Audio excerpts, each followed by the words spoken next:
yen ora ngerti becike ya takon kaya ngono kuwi.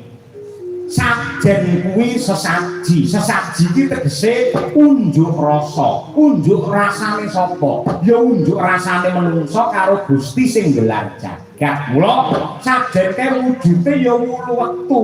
Pala gumandul, pala kasintar, pala wijo, pala kapendhem lan liya-liyane peparing saka Gusti lumantar bumi ingkang murakapi marang menungsa banjur diaturake karo pangeran kanthi pandonga lan pangucap, duh Gusti kula ngaturaken panuwun menika nikmat ingkang paduka paringaken dumateng kula sanget sujud syukur dumateng ngarsa paduka mila kula matur nuwun sing inti sarine sajen ki tandha matur nuwune menungsa karo Gusti sing gelar jagat.